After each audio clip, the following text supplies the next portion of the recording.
नमस्कार साथियों, स्वागत है आपका YouTube channel Hindi steno class में। अभी मैं आपके लिए 90 शब्द प्रति मिनट के हिसाब से 10 मिनट की डिक्टेशन लेके आया हूँ। आप इसे लिखें, इसका अनुवाद करें, अपनी कठिनाइयों को, अपनी गलतियों को देखें और अपनी शॉर्ट हैंड को इम्प्रूव करें। आने वाले टाइम में आपके लिए स्टेनोस के खूब सारे एग्ज़ाम आएंगे, तो आपको प्रिपरेशन अभी से ही रखनी पड़ेगी। और एसएससी वालों का तो मात्र 9 दिन के बाद ही एग्ज़ाम है। तो थोड़ा सा आप अपने टाइम को बढ़ाएं तथा अपनी गलतियों पे विशेष कर ध्यान दें। आपका ज़्यादा समय नहीं लेते हुए मैं डिक्टेशन पे आता हूँ। लेकिन एक चीज़ कहना चाहूँगा कि मेरे पास ना तो सब्सक्राइब आ रहे हैं ना कमेंट्स आ रहे हैं। सब्सक्राइब नहीं आने का मतलब ये है कि शायद मेरी डिक्टेशन अच्छी नहीं लग रही आप लोगों को। तो मैं आपसे बार बार निवेदन कर रहा हूँ, मेरी डिक्टेशन में जो कमी हो आप मुझे कमेंट्स बॉक्स में बताएं, मैं उसे दूर करने का पूरा प्रयास करूँगा।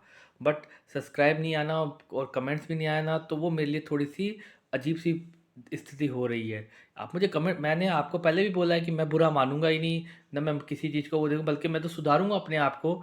तो अगर आप सब्सक्राइब नहीं कर रहे तो इसका मतलब मेरा डिक्टेशन आप लोगों को पसंद नहीं आ रही है। तो आप मुझे बताएं कमेंट्स बॉक्स में कि मेरी डिक्टेशन में क्या कमी है।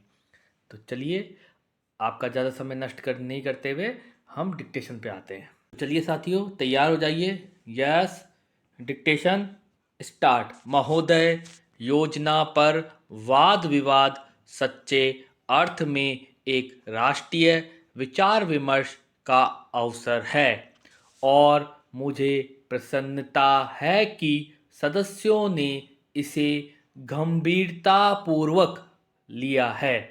हालांकि इसकी आलोचना भी बहुत हुई है। ऐसी आलोचना सुनने के हम अभ्यस्त हो चुके हैं।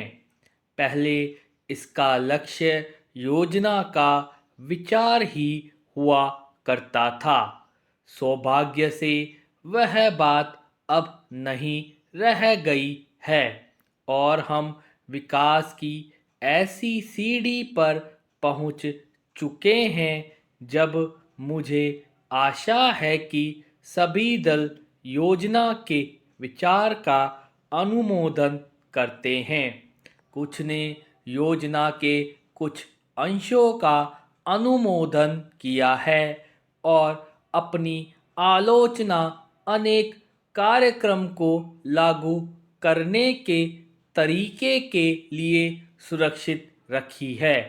कई सदस्य ऐसे हैं जो योजना के हमारे ढंग को बिल्कुल पसंद नहीं करते। पैराग्राफ।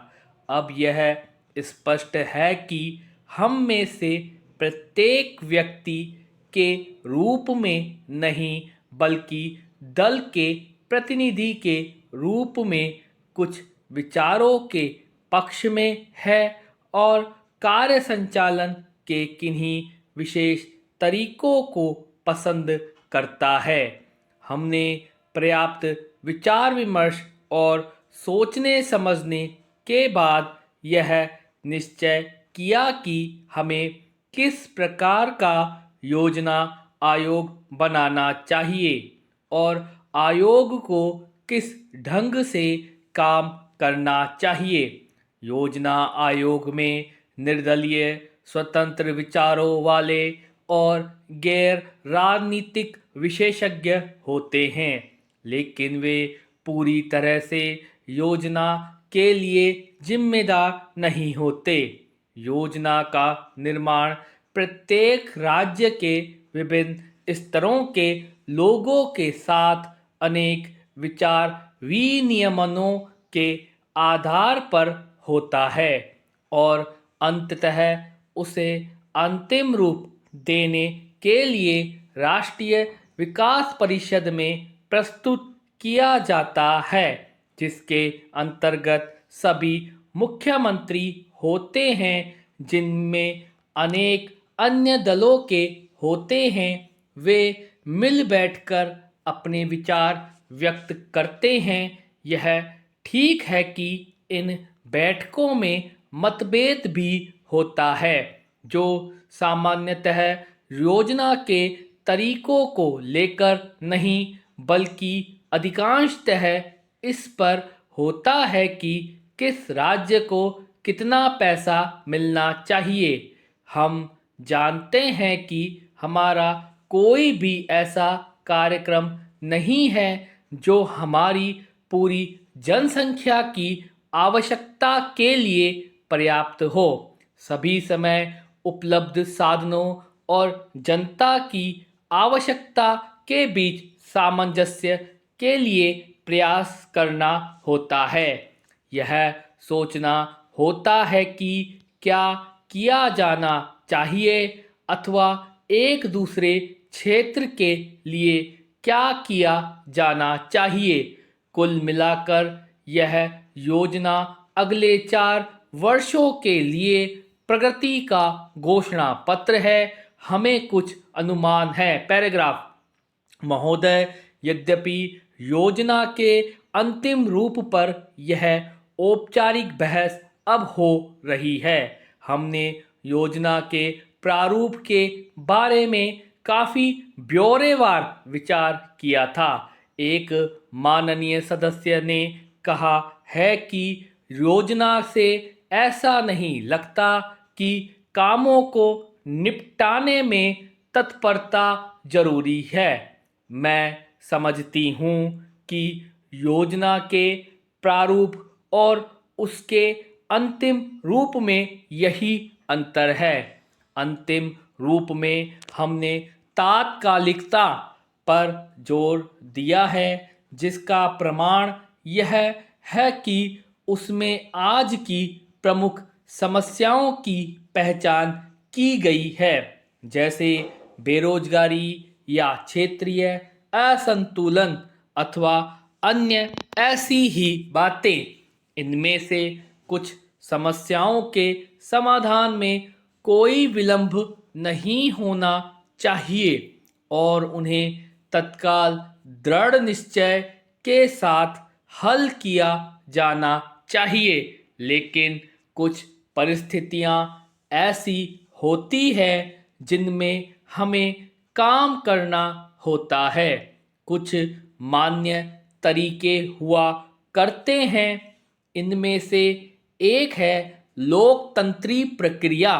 बहुत से लोग चाहते हैं कि हम कई काम एक साथ करें और इनमें से कुछ के बारे में हम सहमत भी हैं कि वे सही काम हैं, लेकिन हम लोकतंत्री प्रक्रिया के प्रति वचनबद्ध हैं। हम जनता की राय से काम करने के लिए प्रतिबद्ध हैं। हमें अधिकाधिक जनता और पार्टियों को अपने साथ लेकर आगे बढ़ना है।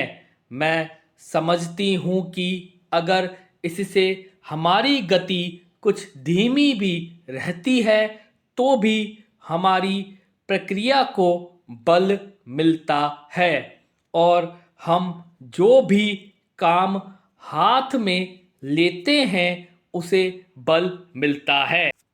दूसरा तरीका मिश्रित अर्थव्यवस्था का है, जिसे शायद कुछ लोग सहमत नहीं हैं, लेकिन जिसे हमने अपने लिए निर्धारित किया है। ऐसी अर्थव्यवस्था की अनेक त्रुटियां भी होती हैं, लेकिन हमारे देश में आज जो परिस्थिति है उसमें हमारी सरकार, हमारे पूर्ववर्तियों और आज के सहयोगियों ने यह अनुभव किया कि हमें इस तरीके को अपनाकर चलना चाहिए। मिश्रित अर्थव्यवस्था का अर्थ मेरी समझ से यह नहीं है कि कुछ समृद्ध परिवारों को इसका लाभ मिलता रहे। कृषि या लघु उद्योग जैसे अनेक क्षेत्र कमजोर वर्गों के लाभ के लिए निजी क्षेत्र में रखे गए हैं और हमारी मिश्रित अर्थव्यवस्था के अंतर्गत अपने लिए लोगों को अनेक कार्यक्रम अपने हाथ में लेने के अलावा उनमें अपने लिए काम करना चाहिए। मुझे मालूम है कि स्वाधीनता के तुरंत बाद जो स्थिति उत्पन्न हुई थी उसका कुछ परिवारों, ग्रुपों, व्यावसायिक घरानों ने निजी स्वार्थ के लिए लाभ उठाया। पैराग्राफ। महोदय, हम सभी इस बात के शिकार हो जाते हैं कि अपने दलगत स्वार्थ में आकर गलत काम कर बैठते हैं। कभी भाषा और कभी किसी प्रदेश के स्वार्थ में ऐसे प्रश्न उठते हैं जो हमारे राष्ट्र की एकता को कमजोर करते हैं। पैराग्राफ। अभी एक माननीय सदस्य ने यह प्रश्न उठाया और आरोप लगाया कि भारत सरकार कुछ प्रदेशों के साथ इंसाफ नहीं करती। भारत सरकार कुछ प्रदेशों के प्रति पक्षपातपूर्ण नीति अपनाती है। यही मनोवृत्ति है जिसमें एक प्रदेश को दूसरे प्रदेश के विरुद्ध भड़काया जाता है, एक जाति को दूसरी जाति के विरुद्ध खड़ा किया जाता है, एक धर्म को दूसरे धर्म के विरुद्ध खड़ा किया जाता है। स्टॉप। तो साथियों 90 की स्पीड से है, आप इसको लिखें, इसका अनुवाद करें। और जैसा कि मैं कहता आया हूँ कि शायद आप लोगों को मेरी डिक्टेशन में कमी लग रही है या अच्छी नहीं लग रही, तो प्लीज़ मुझे कमेंट्स बॉक्स में बताएं, क्योंकि अगर आपको मेरी डिक्टेशन अच्छी लगती तो आप निश्चित रूप से सब्सक्राइब करते, लेकिन आप लोगों का सब्सक्राइब नहीं कर रहे हैं आप लोग, तो शायद मेरे डिक्टेशन में कहीं ना कहीं कमी है, मेरी मेहनत में कहीं कमी है। तो प्लीज़ मुझे कमेंट्स बॉक्स में मेरी कमी बताएं ताकि मैं मेरी कमी दूर करूं और उसका फ़ायदा आपको हो। तो आज के लिए इतना ही, मिलते हैं अगली डिक्टेशन में। नमस्कार।